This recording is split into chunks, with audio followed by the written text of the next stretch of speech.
Will Goldstein here, thekingscourt.com. Again, there's a chance down there to subscribe to this channel if you like these videos. And again, I'm also a musician. You can always check out my music, my songbooks. It's for worship team leaders, music directors, etc., or any Christian who wants to sing those songs. So songbooks, PDF file songbooks, and digital albums. This is again when I'm returning to C.S. Lewis, Mere Christianity. Just giving some highlights on that from his various talks that he did. In this book, this particular section is called The Shocking Alternative. I'm going to change that a tiny bit. The shocking truth and its alternative. I think is maybe a little bit clearer as to what's really going on in this chapter. So he starts by saying that Christians believe that there's an evil power, and that evil power made himself prince of this world. Scripture also goes along with that in the New Testament. And he says that this raises some real problems. In this state of affairs, is it in accordance with God's will or not? Then he says, well, if it is in accordance with God's will, then he thinks that God is a rather strange God. And if it's not in accordance with his will, then he asks the question, then how can anything happen contrary to the will of a being with absolute power? So this creates a real predicament. Either way, it seems like it doesn't make much sense. But then he thinks about it a little bit deeper, and he says, if anyone in authority knows something about this, you can, in one way, have your desire or your will, and in another way, allow something else to happen. So in other words, you desire something, but you set up circumstances in which it might not happen. So he says, a mother might prefer her children to be tidy, and that's her will, but she also leaves her children the freedom to be untidy. And by making something voluntary, some of the people or half the people may do it, and half the people might not do it. And so it's your will that has made this possible. In other words, God has said his desire that all men might be saved, all people might be saved. Now, if will means it will, then there's no hell. So God prefers that everyone is saved, but essentially he's saying, but that won't happen. And by the way, this is kind of not in this book here, but if you look up the word will in that particular scripture, which I didn't look up because it's doing it from memory, it means just that. It means his desire. It's not necessarily the effect. It's just what he would like to have happen.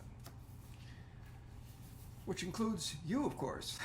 God created man with a free will and creatures so that they could choose to do the right or choose to do the wrong. And by giving this free will, evil is made possible. So God gave them this free will, and it's possible through this that people could love and do good things, and he thinks that it's worth having this free will because it allows them to be able to make a choice to do good things. And then he goes on to say a world of machines, meaning no free will, that wouldn't be a world worth creating. The happiness which God designs for his beings, or especially the highest creatures like human beings, is he wants it to be voluntary, and he wants them to be voluntarily united to him, not forced. And this allows for love and delight that comes from that voluntary love. So God knew what would happen if people used their freedom the wrong way. Some people might be inclined to disagree with him. But then he says the difficulty in disagreeing with God is that he is the source of all your reasoning power. And then he goes on to say what I've often said: you could not possibly be right and God be wrong. This is an impossibility. And then he says, any more than a stream can rise higher than its own source. So in other words, it's flowing down. God is never wrong and we're right. And if you think that, then it's time to rethink that. When you are arguing against him or God, you are arguing against the power that is given you the ability to even argue. Then he says, it's silly to ask, why did God make a creature so rotten that it would go wrong? And then he goes on to say the better stuff a creature is made of, and for instance, if he's more clever and stronger and freer, then the better it will be if it decides to go right. But then he says also the worse it will be if it decides to go wrong. In other words, it had an opportunity to do something wonderful, and it didn't. So that's all the worse, since it had the opportunity to go the right way. And then he says, well, how did this dark power go wrong? So he doesn't call it the devil. Let's just be honest, that's what he means. He's probably leading there later in this book. So, and human beings really can't give an exact answer to that. But then he says there are some reasonable and traditional guesses that we could give. He says the idea is that the moment a self exists, and this dark power is the self, because it's a reasoning power, there's a possibility of putting yourself first, wanting to be the center, wanting to be God. In other words, he's making indirectly a reference to the devil with all his apparent beauty and marvelous, esteemed himself so high that he was envious that there was something above him, meaning God. This is basically how the fall started, pride. And Genesis suggests, he's going back to Adam and Eve, that corruption, that some think that corruption, our sexual nature, followed the fall, and it was its result, not its cause. So he's saying that isn't the cause. When Satan put into the heads of Adam and Eve the idea that they could be like gods and be their own masters, that they basically would be outside God and apart from God. They didn't really need God anymore. And that was the ultimate proposition that the devil made to them.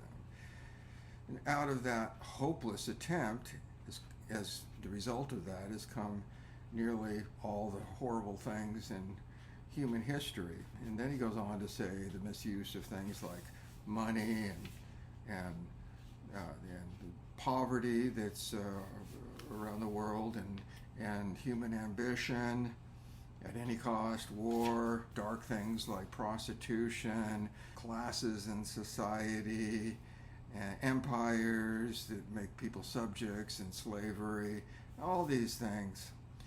A long list of terrible things. Man trying to find something other than God to make him happy. That's a real important statement. Man is trying to find something other than God to make him happy. The reason why it can never succeed in this, and he's saying this can never happen. You can't be happy apart from God. He says that God designed the human being to run on himself. Those are the words he uses, to run on himself. And God cannot give happiness and peace apart from himself. There is no such thing. If you don't have God, there is no such thing as happiness and peace for you. What Christians typically call the void. What God did do is he left us a conscience to understand what's right and wrong. And all throughout history, people have been many people, and some more than others, trying to obey God. But the problem is that none of them have ever really fully succeeded. The only one in human history that was sinless is Christ. So he sent the human race, all these heathen religions, and even sent the truth, which basically, as far as I'm concerned, is Judaism and Christianity, the fulfillment of that. And he selected one particular people that he spent centuries hammering into their heads, is what he says, the sort of God that he was. The Old Testament he's talking about, and the Jews. So among the Jews, suddenly, in human history now he's talking about, there came a man talking as if he was God. He claimed to do things like forgive sins. He says he has always existed. I'm thinking of a verse where he said, Jesus said, before Abraham, I was, or something close to that. And also he's coming to judge the world at the end of time, something that Jesus said. And then he goes on to say, to a Jew, this kind of talk about God, they consider God a being outside the world, who's infinitely different from them. And so to their ears, this was the most shocking thing ever uttered by human lips.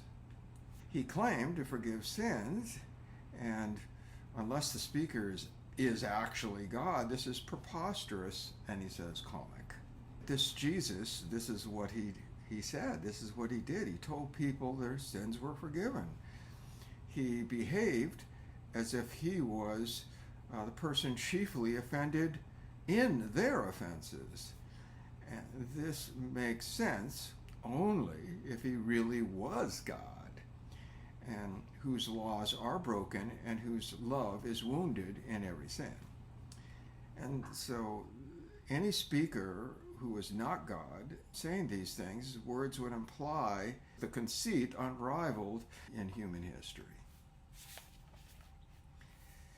So what he's getting at now is he's trying to prevent anyone from thinking something what he calls foolish, and that is to think that Jesus is just a great moral teacher, but not really God. Then he goes on to say, I have a video about this, by the way, a man who said the sort of things that Jesus said would not be a great moral teacher. He would be a lunatic, or he would be the devil of hell himself. So then he goes on to say, you need to make your choice. He can't just be a good moral teacher. This is preposterous. He says, either this man was the Son of God, or a madman, or something far worse. You can shut him up and call him a fool. You can spit at him. You can crucify him, kill him, or you have an option to fall at his feet and call him Lord and God. But let us not utter any of this nonsense about his being a great human teacher. He has not left that open to us.